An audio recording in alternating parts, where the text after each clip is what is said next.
ओम नमो भगवते वासुदेवाय।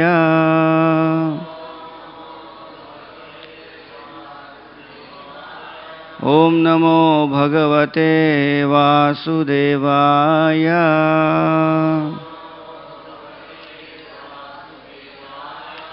ओम नमो भगवते वासुदेवाय।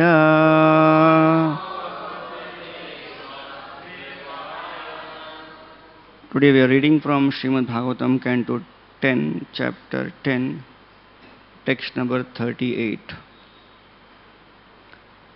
Vani Guna Anukathane Shravano Kathayam Hasto Cha Karmasu Manas Tava Padayor Na Smrityam Shira Tava Nivasa Jagat Praname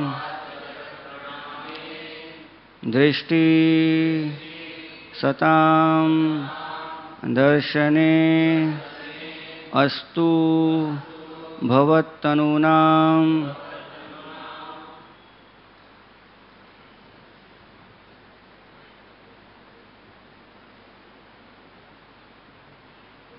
Vani Gunanukathane Shravano Kathayam Hastau Chakarmasu Manastava Padayorna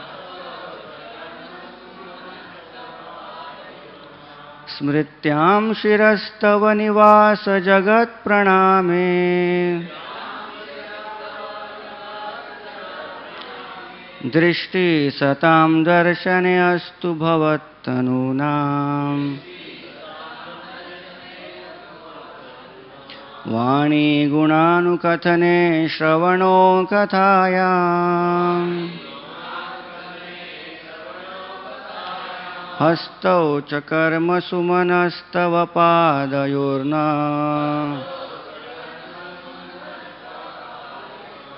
Smrityam Shirastava Nivasa Jagat Praname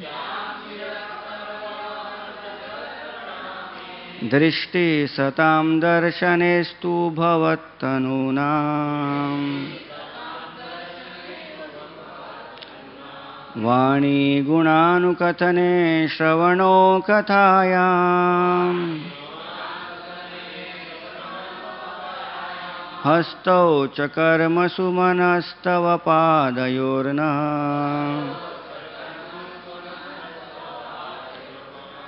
Smrityam Shirastava Nivasa Jagat Praname Drishti Satam Darshanestu Bhavattanunam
Words. Power of speech. Guna anukathane. Always engage in talking about your pastimes. Shravano, the ear or oral reception. Kathayam, in talks about you and your pastimes. Hasto, hands and legs and other senses. Cha, also. Karmasu, engaging them in executing your mission. Mana, the mind. Tava, your. Padayo, of your lotus feet. Na, our. Smrityam, in remembrance, always engage in meditation. Shira, the head.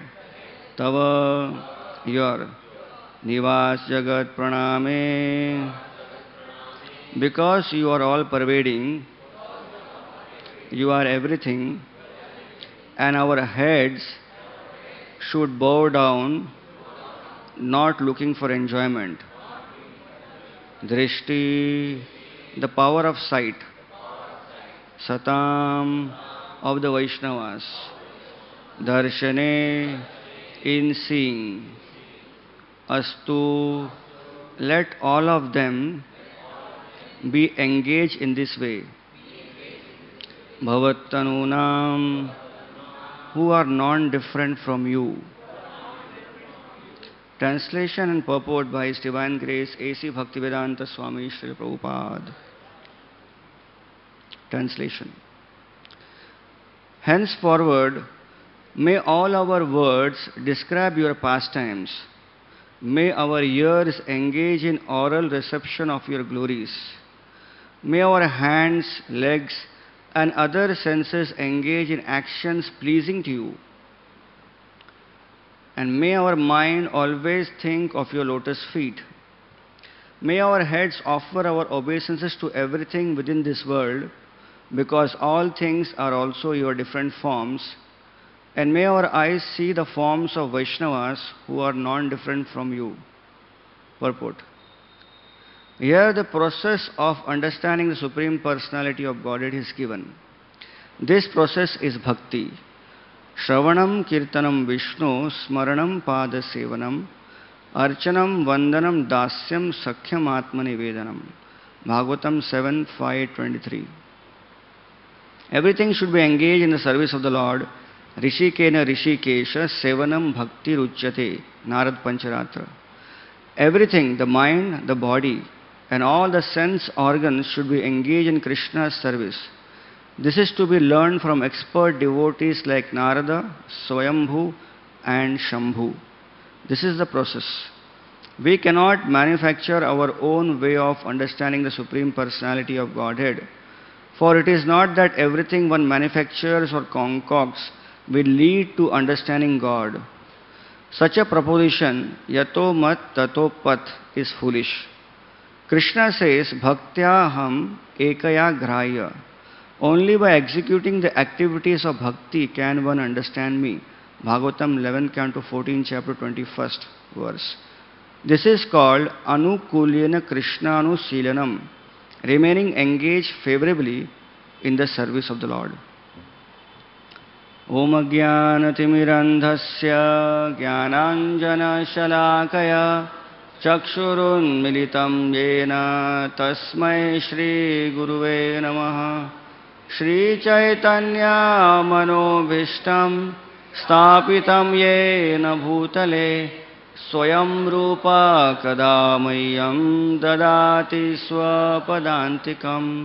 Vandeham Shri Guru Shri Uta Padakamalam Shri Gurun Vaishnavamscha Shri Rupam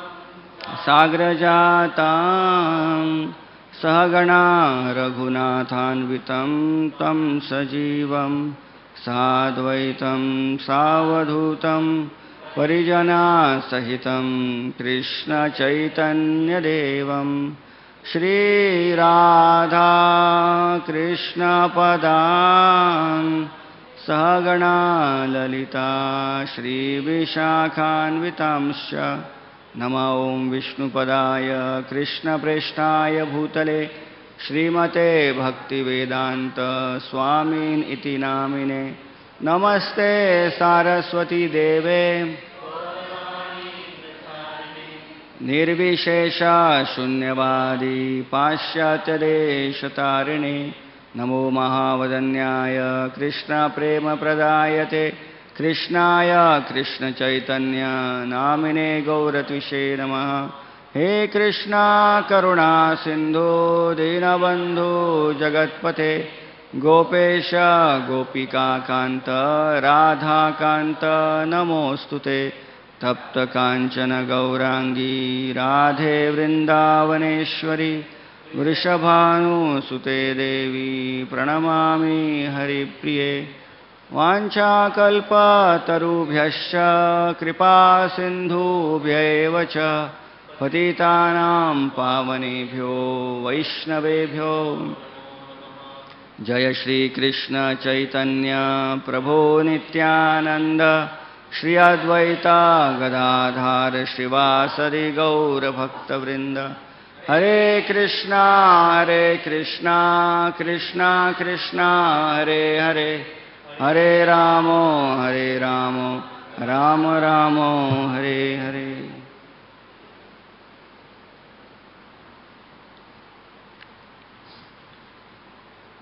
Henceforward, may all our words describe your pastimes. May our ears engage in oral reception of your glories. May our hands, legs, and other senses engage in actions pleasing to you. And may our mind always think of your lotus feet. May our heads offer our obeisances to everything within this world, because all things are also your different forms. And may our eyes see the form of Vaishnavas who are non-different from you. Hare Krishna. Seek blessings from all assembled Vaishnavas. Recently, one of our devotees in the base, he went for a yatra, Vrindavan yatra. And he was telling me his experiences that they had gone to Govardhan for parikrama. And it was very hot.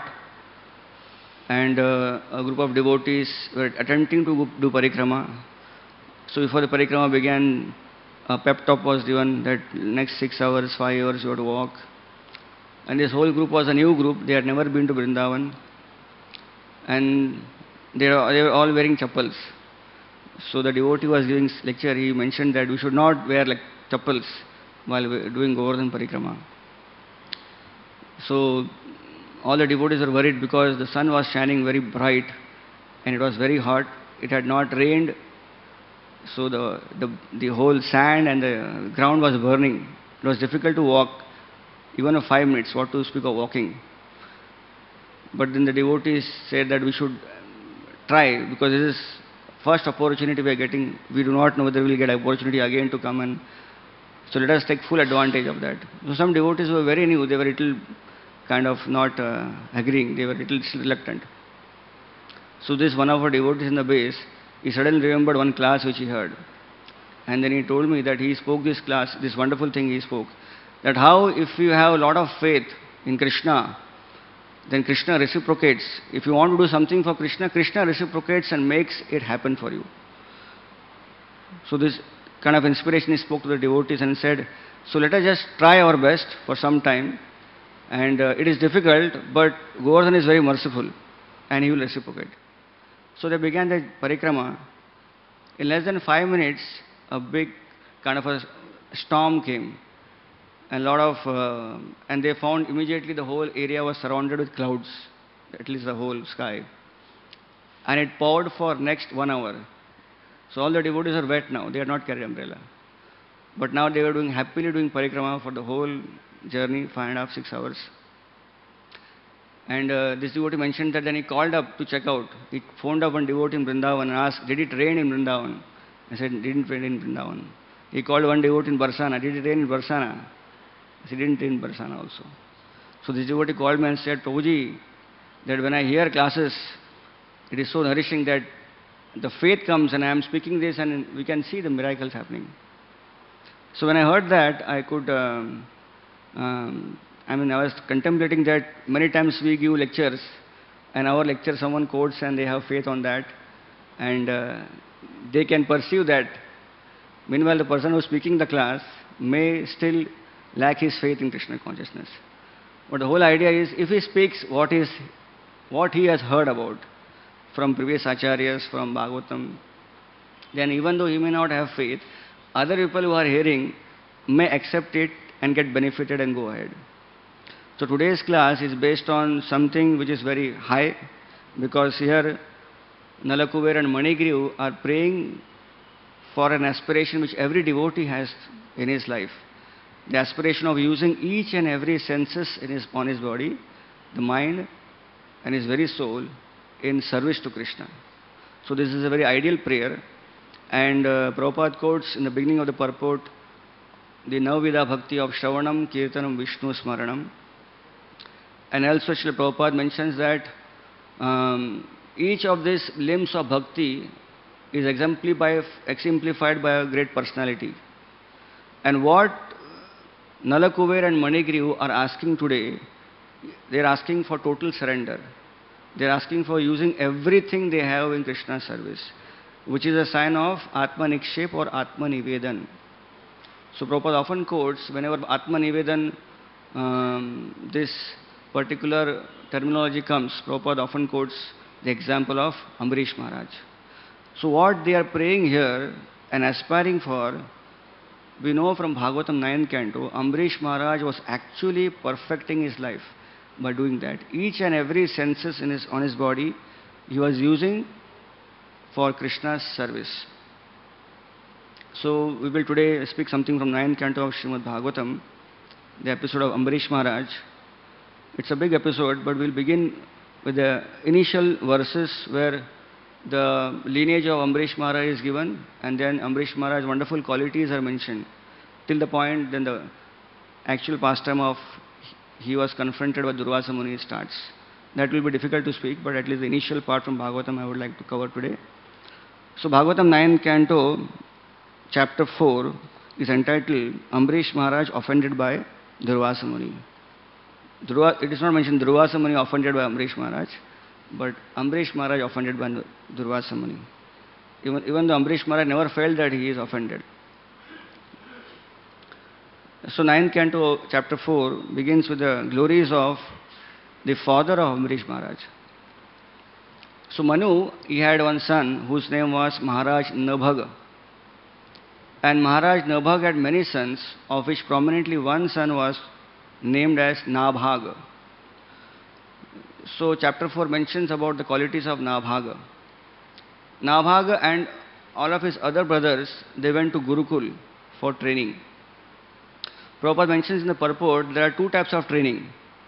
One is the vow of brahmachari, which is called as Brihad Vrata Brahmacharya, wherein a devotee goes, stays in the Guru's ashram, he continues to stay there, he doesn't return back, and then he takes sannyas.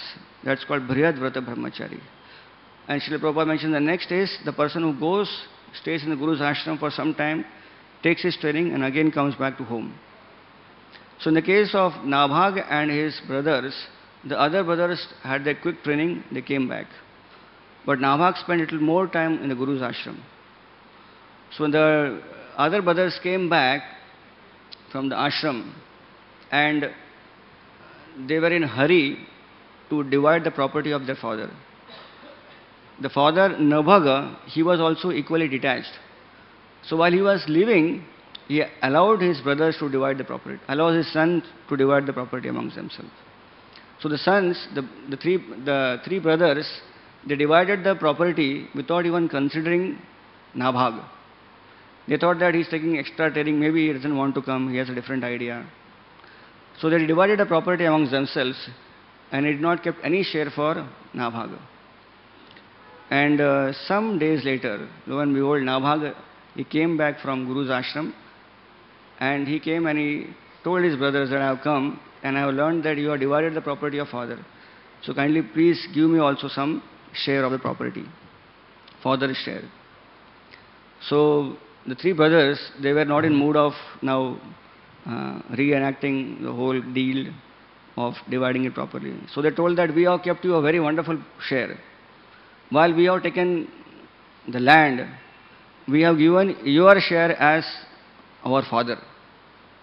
That means we have divided father's property, and for you, the father is your property. So he knew it was clear cheating, but still he kept quiet and he went to his father and he told his father, Nabhaga, that the property is divided and for me, my share is you. So the father became angry. He said, what is this? How can I be your share? It is not possible. So then he said that, what can I do then? So then he understood that there is no point in just going again and fighting. So his father suggested to him that what you do is, very close by there is a sacrificial arena of Angira Muni, and he is doing tapasya for a very long time, yajna for a long time. And always there is some discrepancy he is facing, because of which he is not able to do his yajnas. So you go there, and then he taught him two mantras. These are two mantras which are lacking in his yajna.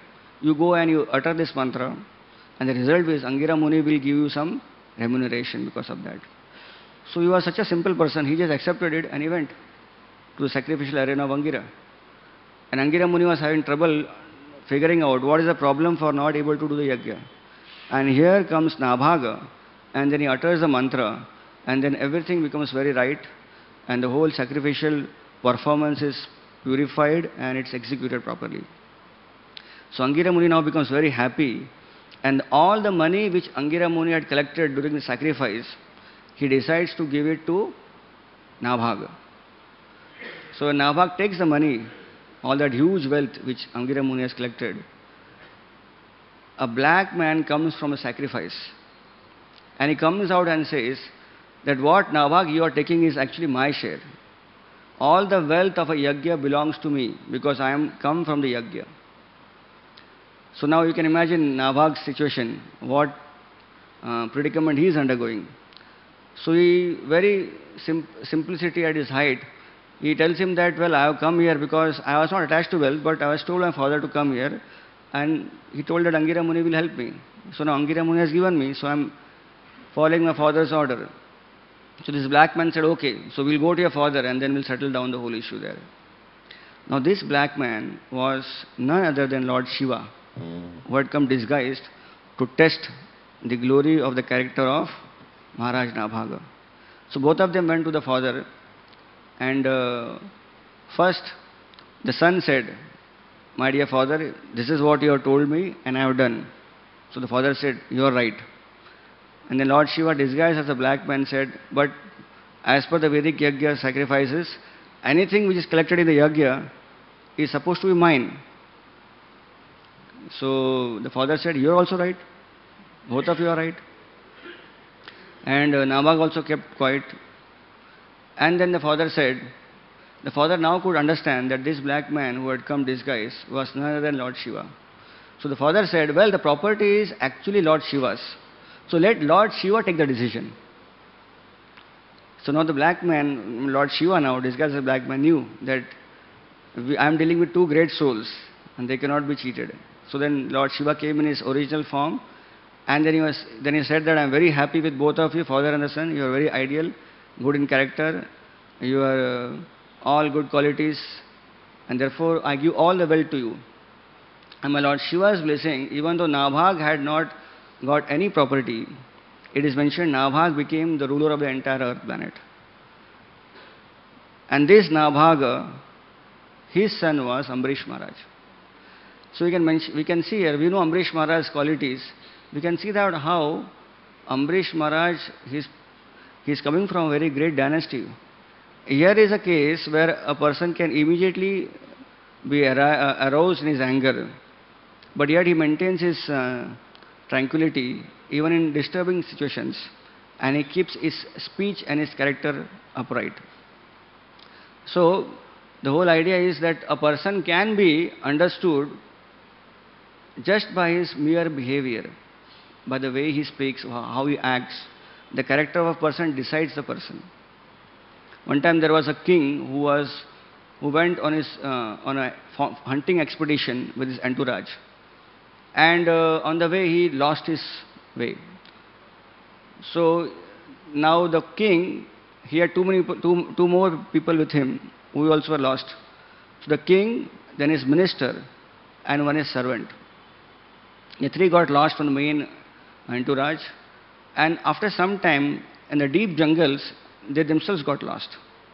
So now each of them was searching for the other two. The king was searching for the minister and his servant. The minister was searching for the king and king's servant. And servant was searching for the king and the minister. It was deep, dark jungle. And so, while searching, in that jungle there was an ashram. That ashram belonged to a great sage who was blind. So the servant happened to first reach the ashram. So he entered the ashram, and then he saw the sage sitting in meditation. And he could see that the sage was blind. So immediately the servant asked impudently the sage, that you blind sage, have you seen anyone going from this way? So the blind sage said that, well, I have not seen anyone. So the servant left. After some time the minister came. So the minister asked the sage, my dear sage, have you seen someone going from here? And the sage replied, blind sage replied, well, since I am blind, I do not know, but someone went from here. I do not know which direction he went, but someone did go from here. And after some time, the king came. The king came and he saw the great sage. He offered his obeisances, he glorified him. And then he said, my dear sage, he did not even introduce him. So, my dear sage, I am looking for someone here. I have lost two people in my party. And I want to ask you whether you saw those two people. Immediately sage replied that, yes, first I met your servant, and then after some time I saw your minister, I met your minister, and now I am meeting you, the king.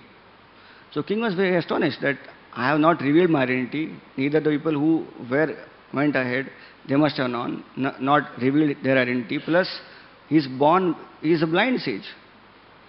So he asked him that, how did you know that I am king, and ahead of me my minister, and ahead of him was my servant? So the sage replied, I don't have eyes, but I can perceive through someone's behavior. I can perceive from the speech of a person who that person is. So your servant, I could perceive that he is your servant because he was very harsh in his speech. He was very harsh in his dealings. The minister was very respectful. But you, the king, you know very well what it takes to be a great sage. And therefore you offered your obeisances, you glorified me. So I can understand that you are a king, and that person is your minister, and the next one is your servant. So we can, from this particular history of Maharaj Ambrish and Maharaj, his father Maharaj Nabhag and his father Maharaj Nabhaga, we can see that a person's behavior is an important criteria in one's dealing with the outside world. As a devotees in ISKCON, many people consider the image of ISKCON based on our behavior with others.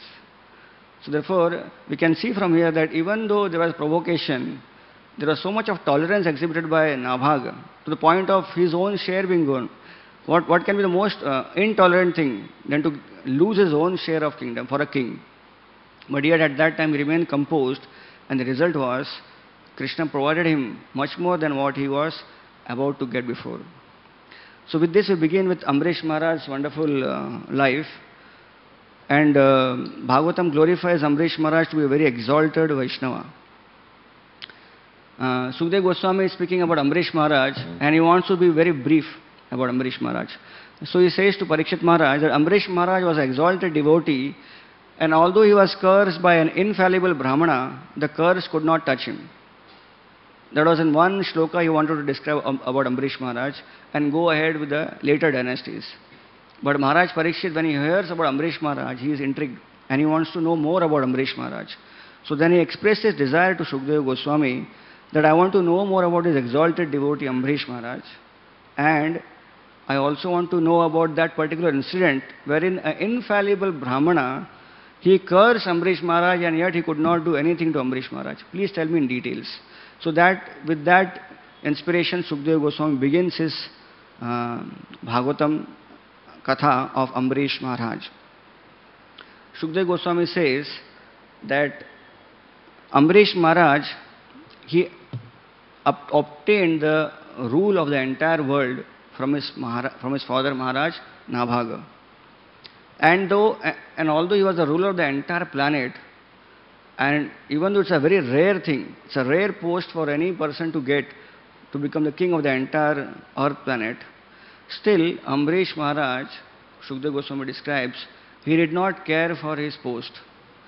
He knew that everything which he had was material and that it was very temporary.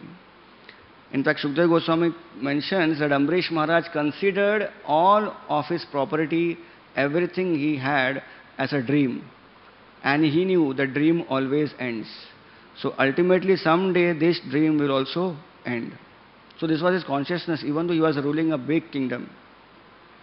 And Ambrish Maharaj, for him the only possession and the only worthful thing which he always contemplated and he wanted to improve was his service. His service to the Supreme Personality of Godhead and his service to the devotees of Supreme Personality of Godhead. So Bhagavatam mentions that how Ambrish Maharaj was very meticulous in not just serving Krishna but also serving Krishna's devotee. And his only thought while serving Krishna's devotee, even though he was so wealthy, was that all I have is as insignificant as a piece of stone.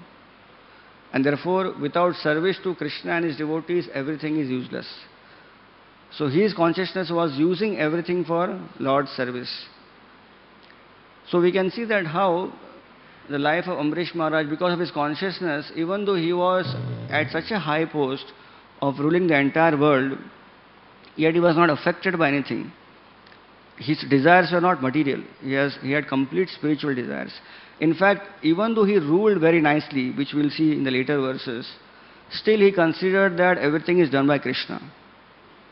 And that is actually a fact. It is not like a devotee has to assume that everything is depending on Krishna while doing his things. A neophyte may think like that everything depends on Krishna, but he may still do it thinking that everything depends on me. But for an exalted devotee like Ambrish Maharaj, it really, everything belonged to Krishna. And he could see that Krishna is actually taking care of everything. Like one time, there was a man who was traveling on a horse. And when he was traveling on a horse, he was carrying a big potli, a big bag of his things. So he was riding on the horse and his potli was next to him on the horse. So a passerby saw this and he made a remark, passer comment, that this traveler is such a ruthless person. He is putting so much of load on the horse. First of all, he is sitting on the horse and also he has kept his bag on the horse. So this man heard that comment. Immediately he was a little disturbed. He was thinking that what should I do? Now I cannot get down from the horse. So he took the potli and he kept the potli on his head. And he thought that now I have not kept any load on the horse. But actually it's foolishness. It was more foolishness because he was carrying the load and the horse was still carrying the load of the man and also the bag.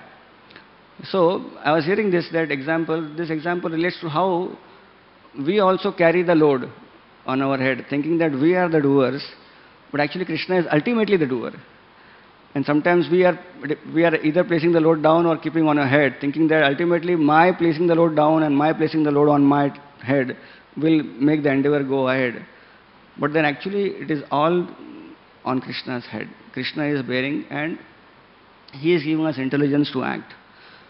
So as we move ahead, it is mentioned that Ambrish Maharaj, as this verse mentions, Ambrish Maharaj, that famous verse from Bhagavatam, where he used all of his senses in Krishna's service. Shukdev Goswami narrates that how Ambrish Maharaj, his mind he was using his mind, meditating on the lotus feet of Krishna. And then as per his words are concerned, they were used for describing the glories of Krishna. The hands, they were used for cleansing the temple of the Lord. The ears were used for hearing about Krishna or hearing by Krishna. That means hearing Bhagavatam or Gita. His eyes were used for seeing the deity of the Lord or seeing the temple of the Lord or seeing holy places. His sense of touch was used to touch the bodies of the Lord's devotees and the Lord. His smell sense was used for smelling the fragrance of tulsi offered to the Lord. His tongue was used to taste Lord's prasadam. His legs were used for walking to holy places and to the temples. And his head was used for bowing down in front of the Lord.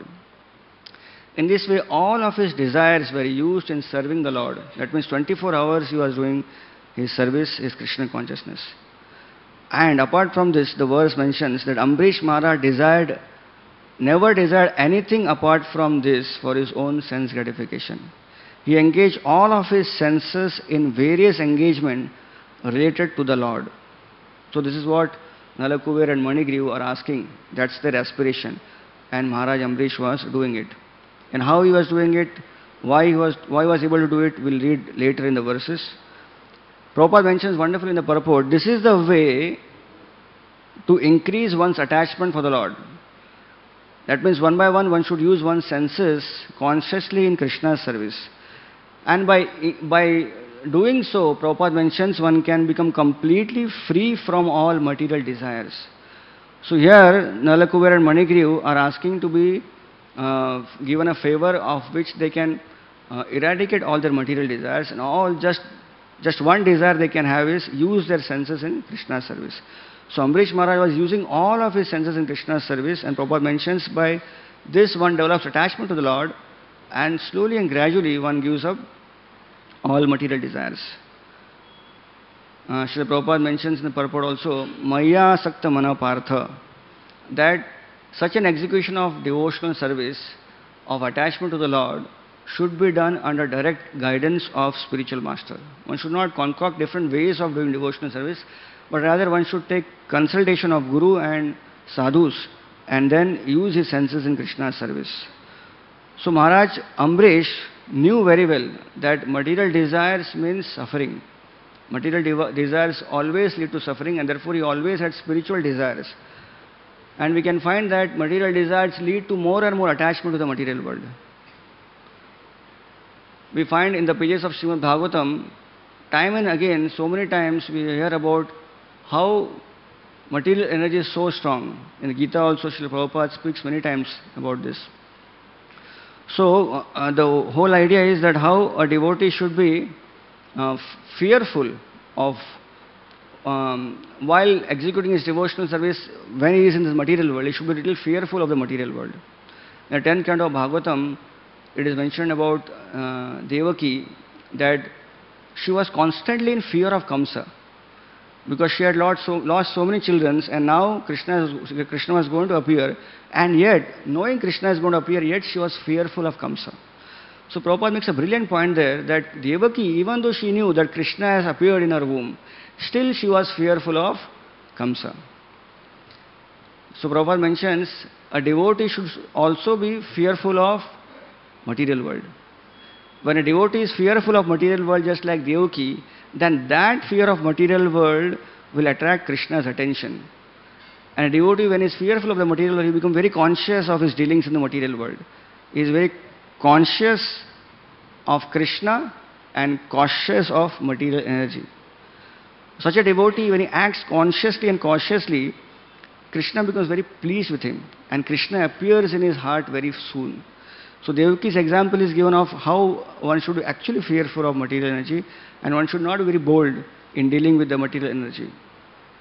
So here, material energy is considered to be cause of suffering.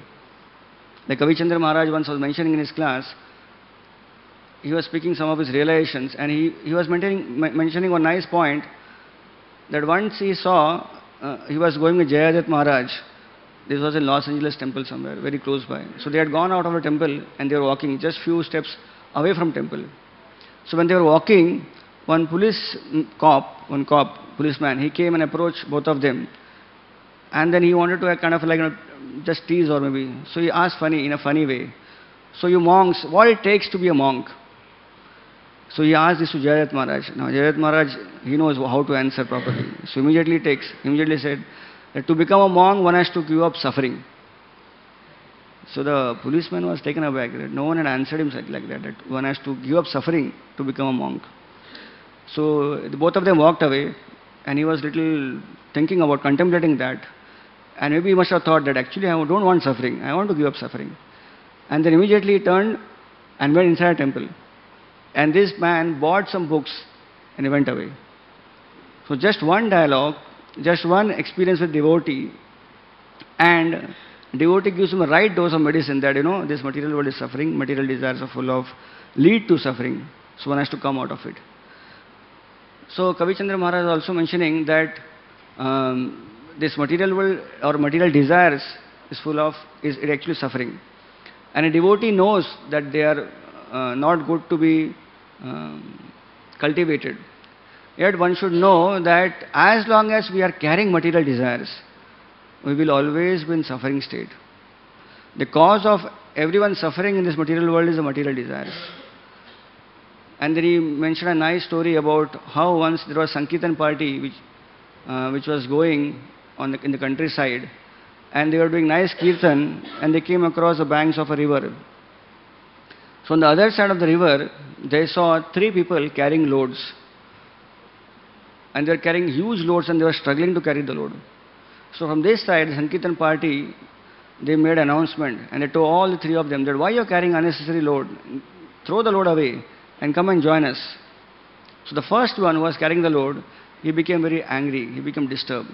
He said, how can I give up this load? This load is my ancestral prestige property.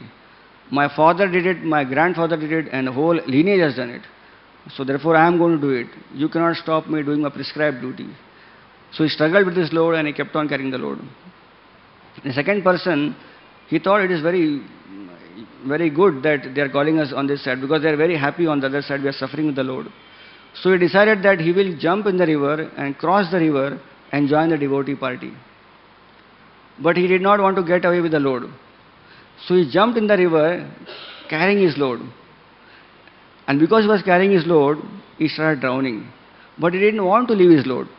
So ultimately he drowned with the load. The third person, he also wanted to join the devotees on the other side. But he knew that he didn't want to join the first person who carried the load. And he became intelligent seeing the second person who carried the load and wanted to join the devotees. So this time he threw the load and he jumped in the river, crossed the river and joined the devotees to become happy. So Kavichandra Maharaj was mentioning similarly, material desires are like load. As long as the load is there, we will always suffer. He was mentioning a very intriguing point that the non-devotees are suffering definitely because they are carrying that load. But sometimes devotees also carry the load with them in Krishna consciousness and they are more miserable than non-devotees. So as devotees, we should give up that load, try to give up material desires so that we can cross over the river and join devotees in happy Krishna consciousness. So then Maharaj was also mentioning the same class of his personal example that he was in a Rath Yatra in ISKCON Delhi and he was having a mobile in his pocket. So he was happily seeing Lord Jagannath on the Rath and suddenly he checked his pocket and he saw that his mobile was missing. So suddenly Maharaj was in a great ecstasy seeing Jagannath and yet now suddenly he became so much disturbed that my mobile is lost and he may have so many contacts, whatever it may be. So immediately for next 10-15 minutes he was disturbed, he was looking for a mobile here and there. He was in front of the Lord Jagannath Rath Yatra. He had already planned to come for Rath Yatra and to enjoy the parade. But now that mobile had disturbed his thoughts and he became so much concerned with the mobile. Then finally after 10-15 minutes he decided, well, this mobile is a small piece of instrument in my pocket and that got lost and now the mobile is taking me away from Krishna consciousness. In one sense I am here to enjoy the parade, but the attachment to mobile is so strong. The mobile is there, but when the attachment is so strong that when it is taken away, I cannot focus on Krishna. So then he mentions that he actually forgot about the mobile. And he completely forgot about the mobile. It was very easy for him to get tuned in to the Rath Yatra parade and he was happily dancing in front of Jagannath. So he was mentioning that everything we have, even though we may use in Krishna's service, we become so attached to it that attachment leads to misery in maintaining it, and when you lose it, it's more miserable. So similarly, material desires are very difficult. And we can find here Amrish Maharaj had done over his material desires. And now he was completely engaging all of his senses in Krishna's service. Amrish Maharaj, as a king, he was wonderfully executing his prescribed duties. And as a king, he was offering all the results of his prescribed duty to the Supreme Personality of Godhead, because he very well knew that he is the enjoyer, Krishna is the enjoyer, and therefore he wanted to be servant. Prabhupada mentions that Amrish Maharaj's kingdom and his rule was based on the kind and wonderful advice which he received from Brahmanas in his kingdom, who were all Vaishnavas. So Prabhupada takes this point in his purport and mentions that how Amrish Maharaj was able to rule so nicely because he always consulted devotees, not just Brahmanas, but devotee Brahmanas. And therefore his rule was great. Here also in the purport, Srila Prabhupada is mentioning that our execution of devotional service or our path of spirituality should be based on directions from bona fide acharyas and the shastras. Prabhupada is saying here that many people, they try to approach absolute truth, but through logic, argument and concoction and speculation. And Prabhupada mentions sometimes it may come true, but many times it may take you away. It may take you away from the real path. And Prabhupada takes the opportunity to say that there is one philosophy called as Yato Mat Tato Pat. The philosophy of that all the paths lead to the same goal. So Prabhupada is very heavy on this philosophy that, and Prabhupada said, how can all the paths lead to same goal? We have no understanding of such a philosophy in our real life, and how we can ever think that in spiritual life we can ever follow this philosophy. In the Nectar of Instruction, Prabhupada gives example that if someone buys a ticket for Delhi on a train to Delhi, and then he sits on a train to Delhi, is there any doubt that which station he will reach? He will reach Delhi. If he takes a train to Calcutta, he will reach Calcutta. It will never happen that he will sit in Delhi train and the next day in the morning he gets up, he will find that he is moving towards Howrah, Calcutta. Not possible. In the material world, while we are booking tickets, we have so much of planning. Now today is the day when devotees are booking tickets. They must have already booked tickets for Mayapur Yatra. So none of the devotees, they are thinking that, well, on the day when we are leaving for the Yatra, 10th of November, we'll just go to the station and we will take any train. Any train, no problem. Even if it's a Mal Gadi, no problem. We'll sit in the Mal Gadi and go. For a small ticket to buy, there is so much of planning involved.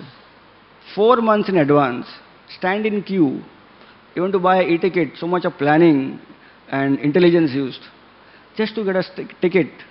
And then the other part is to sit in a train. That's another part. But at least to buy a ticket, so much of endeavor.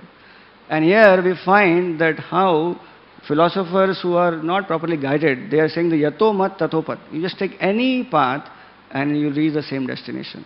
So Prabhupada is against this whole philosophy, and he mentions that a devotee should take complete guidance from Vaishnavas throughout their life, and by this one can easily able to reach Krishna.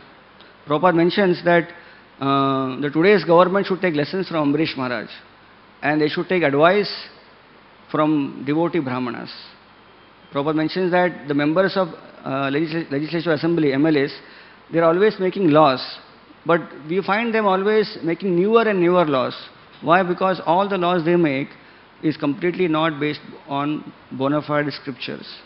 So Prabhupada gives them guidance that better is that all the legislative members, MLAs, they be devotees of the Lord, the king be devotee. If both are devotees, the laws made are perfect and the execution of the law is perfect, and everyone in the kingdom will be happy. And that's what is mentioned in the next shloka in the Bhagavatam, that Amrish Maharaj in his kingdom, everyone was devotee. And Amrish Maharaj, he performed devotional service with this understanding from proper guidance. And while performing devotional service, Amrish Maharaj was engaging in austerities, severe austerities. That means his devotional service was not very cozy. His devotional service it was very difficult for him to execute devotional service with all the limbs of bhakti. It was an endeavor, yet he executed that with great austerity, and that was very pleasing to Krishna.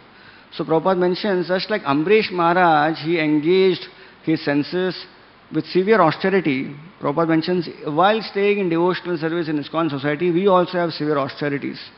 And Prabhupada mentions each and every limb of activity which we do in ISKCON. Prabhupada mentions it's an austerity, it's a severe austerity to decorate the deity. It's an austerity to clean the temple, Prabhupada mentions. It's an austerity to bring water from Ganga and Yamuna for Abhishek. It's an austerity to do the routine work every day. Prabhupada says it's an austerity to perform arti many times. And it's an austerity to prepare first class food and prepare dresses. And so much of hard labor is involved, Prabhupada said. This is all austerity. The hard labor involved in doing all these things on a regular basis. And then Prabhupada mentions that there is also hard labor involved in preaching. Preaching to the atheistic class of men, preaching to people who are innocent, ignorant. There is so much of hard labor involved in preparing literatures. And Prabhupada mentioned there is so much of hard labor distributing books door to door. So this severe austerity is pleasing Krishna. Prabhupada quotes the verse from Rishabdev's section. Tapo divyam putrakayena satvam shuddhyet satmat brahma saukyam tunantam. Yeah. So Rishabdev says that such austerities, they are very pleasing to Krishna. So Prabhupada says such austerities we are doing every day in our life and they please Krishna. I was hearing a lecture of Radhanath Maharaj and he was mentioning a nice point. He was mentioning that when he is in Bombay and he has to meet many people during his preaching, then he meets people who are pious and they often tell him about their gurus. That how my guru, they show him a photo, that this is my guru and he lived in Himalayas for 15 years in a cave with a lion. So everyone appreciates, my God, it's a real great guru, that he is living in a cave with a lion for 15 years. So much austerity. So Maharaj, he mentioned in his class that if some ISKCON devotee meets such family, pious family, and tell them that my guru was for 20 years distributing books in an airport wearing shirt and pant, what will happen? They will faint. They will consider, what is this? Is this an austerity? But Maharaj mentioning that austerity of staying with a lion in a cave may be pleasing to one's senses, may not be pleasing to Krishna. But this austerity of going to the airport and distributing book for 20 years in shirt and pant is very pleasing to Guru and Krishna. So Ambarish Maharaj was involved in such austerities which are pleasing to Krishna. Prabhupada mentions that but such austerity one can give up material desires very easily, and when one gives up material desires one can be freed from the cycle of birth and death. So finally Ambarish Maharaj, because of such an intense devotional service, he could give up all attachment to household affairs. He gave all attachment to his wife, his children, his friends, his relatives, the best of powerful elephants which he had, the best of chariots, the best of carts, the best of horses, the inexhaustible jewelry and treasury he had, and the wonderful garments he had. So Prabhupada mentioned each and everything he was detached from. And Prabhupada mentions in the purport that material possessions one should accept as much as they are needed in devotional service. Ambarish Maharaj had all of them, but he was not attached. Because he was using all of them as facilities to be used in service of Krishna. And he was not attached to any one of them. And as we go ahead, then the result of all this austerity, which is to please Krishna, is mentioned in the Bhagavatam.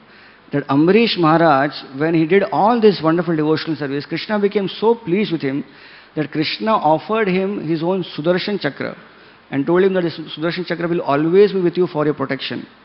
And Prabhupada mentioned that this is what happens when a devotee is fully engaged in Krishna's service. He will not expert in self-defense, Prabhupada says. But because he is fully depending on Krishna, on Krishna's lotus feet, Krishna will surely protect him, Prabhupada says. And then, the specific incident where Durvasa Muni's incident will now be mentioned. Prabhupada says, Ambarish Maharaj would render devotional service very nicely with the help of his wife, who was as equally qualified as him. And both of them, they performed Ekadashi and Dwadashi Vrat for 1 year. And Prabhupada mentions that a devotee of Krishna should regularly observe Ekadashi. And Prabhupada points out that a householder, for him to execute his devotional service, It is very naive if the partner is also equally qualified in Krishna consciousness. Otherwise, it is very difficult to continue in devotional service having an imbalance. So you find here that how Ambrish Maharaj, he was backed up in his devotional service because of a conducive environment in Krishna consciousness. Not just he was a devotee, not just he had advisors, but his family also were devotees, and because of which Ambrish Maharaj had a helping hand. And then it is mentioned that 1 year of their vow ended in the month of Kartik. And after that, they fasted for 3 nights continuously, 3 days and 3 nights without water. And when the time came for giving up that austerity, they went and bathed in Yamuna. And it is mentioned that they worship Supreme Personality of Godhead. They were in Madhuvan, in Brajbhumi. And then they perform a deity Abhishek. They dress the deities with fine cloth, garments. They worship the Brahmanas. They satisfied all the guests. They gave in charity 60 crores of cows, all of which were horn gold plated, silver hooves, wonderful garments, full milk bags, and all the cows are mild nature, young, beautiful, accompanied by cows. Today, what to speak of ornament on a cow? One cannot afford ornaments on one's own body also. So here was Ambrish Maharaj using all of his wealth to distribute. And finally, taking permission of everyone assembled, he decided to break his fast. And at this time, another great quality of Ambrish Maharaj will be seen forth, that is the quality of tolerance. When Durvasa Muni appears as Atithi, uninvited guest, and then how Durvasa Muni becomes very much disturbed by Ambrish Maharaj, and then he evokes that demon, fiery demon, and the result is Ambrish Maharaj had to run for his life. Durvasa Muni had to run for his life, and finally comes and surrenders to Ambrish Maharaj. So this is the life of Ambrish Maharaj, that how he engaged his senses in Krishna's service, and because of which he could eradicate all his material desires, and thus, as Prabhupada mentions, one can free oneself from cycle of birth and death. Hare Krishna. Any comments? We don't have time for questions. Little over time. Hare Krishna. We'll end here. Granthara Srimad Bhagavatam ki jai. Srila Prabhupada ki jai. Ananta Koti Vaishnava Vrinda ki jai.